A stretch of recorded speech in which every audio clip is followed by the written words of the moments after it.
جلوہ جانا صلی اللہ تعالیٰ علیہ وآلہ وسلم، نمازیوں، رمضان کے روزے رکھنے والوں، حج ادا کرنے والوں، پوری زکوٰۃ نکالنے والوں، فلم و ڈرامے سے دور بھاگنے والوں، وعدہ خلافی، بد اخلاقی، بد نگاہی، جھوٹ، غیبت، چغلی اور بے پردگیوں سے بچنے والوں، اللہ کے رضا کے لیے میٹھے بول بولنے والوں، دعوت اسلامی کے مبلغوں، سنتوں پر عمل کر کے دوسروں کو سنتیں سکھانے والوں، فیضان سنت کا درس دینے اور سننے والوں، نیکی کی دعوت کی دھوپ میں مچانے والوں، دعوت اسلامی کے سنتوں کے تربیت کے مدنی قافلوں میں سفر کرنے والوں، اپنے چہرے کو ایک مٹھی داڑھی سے آراستہ کرنے والوں، اپنے سر پر امامہ شریف کا تاج سجانے والوں، سنتوں پر لباس پہننے والوں کو مبارک ہو کہ جب مومن قبر میں جائے گا اور اس سے سوال ہوگا من ربک، یعنی تیرا رب کون ہے، وہ کہے گا ربی اللہ، یعنی میرا رب اللہ عز و جل ہے۔ ما دینک، یعنی تیرا دین کیا ہے، زبان سے نکلے گا دینی الاسلام، یعنی میرا دین اسلام ہے۔ الحمدللہ عز و جل، اسی اسلام کے محبت میں تو دعوت اسلامی کے مدنی قافلہ میں سفر کیا کرتا تھا، اسی اسلام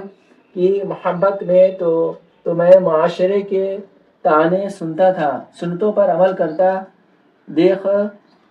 کر لوگ مذاق اڑاتے تھے، مگر میں ہنسی خوشی برداشت کیا کرتا تھا۔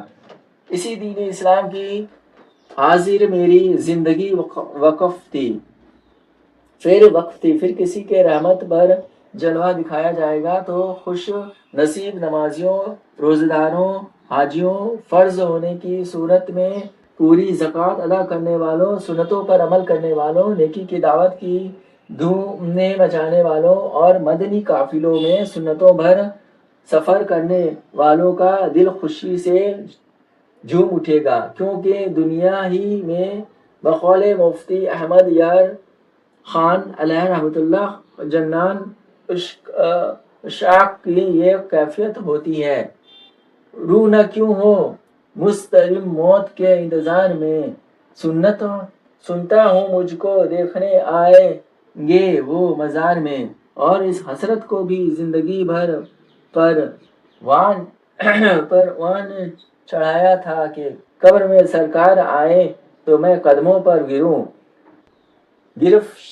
گرفت بھی اٹھائیں تو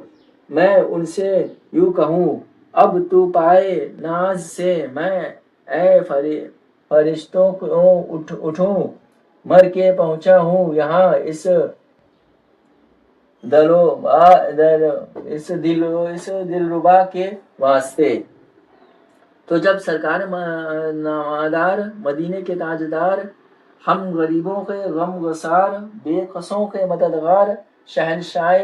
ولایت ابار، صاحب پسینہ خوشبودار، شفیع روز شمار، جانب احمد مختار صلی اللہ تعالیٰ علیہ وآلہ وسلم کے بارے میں پوچھا جائے گا ما کنت تقول فی ھذا الرجل، اس مرد کے بارے میں تو کیا کہتا تھا، تو زبان سے بے ساختہ جاری ہوگا ہوا رسول اللہ صلی اللہ تعالیٰ علیہ وآلہ وسلم، یعنی یہ اللہ عز و جل کے رسول صلی اللہ تعالیٰ علیہ وآلہ وسلم ہے، یہی تو میرے وہ آقا صلی اللہ تعالیٰ علیہ وسلم ہے جن کا ذکر خیر سن کر میں جھومتا اور نامی اسم غرامی بن سن کر عقیدت سے انگوٹھے چومتا تھا، یوں تو میرے وہی میٹھے میٹھے آقا محمد رسول اللہ صلی اللہ تعالیٰ علیہ وآلہ وسلم ہے کہ جن کے یاد میرے لیے سرمایہ حیات تھی، یہی تو میرے پیارے پیارے آقا صلی اللہ تعالیٰ علیہ وآلہ وسلم ہے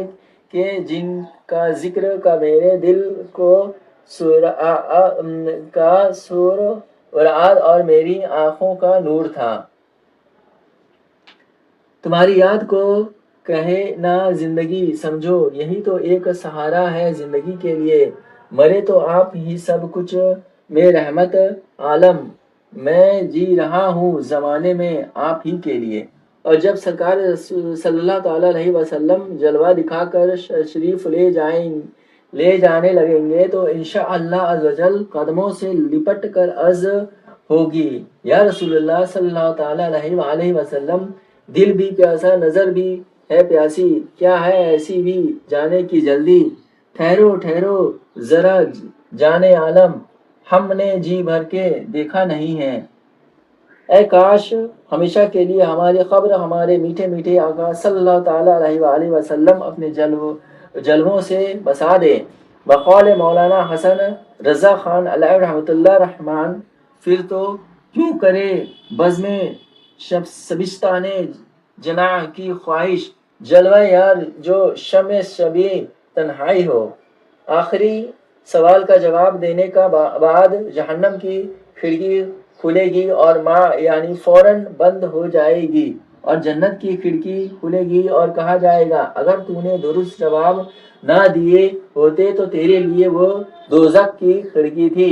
یہ سن کر اسے خوشی بالائے خوشی ہوگی۔ اب جتنی کفن ہوگا جنتی کفن ہوگا، جنتی بچھونا ہوگا، قبر تحت نظر وسیع ہوگی اور مزے ہی مزے ہوں گے۔ قبر میں لہرائیں گے تا حشر چشم نور کے، جلوہ فرما ہوں گے جب طلعت رسول اللہ کی۔ صلو علی الحبیب صلی اللہ تعالی علی محمد۔ جزاک اللہ خیرہ۔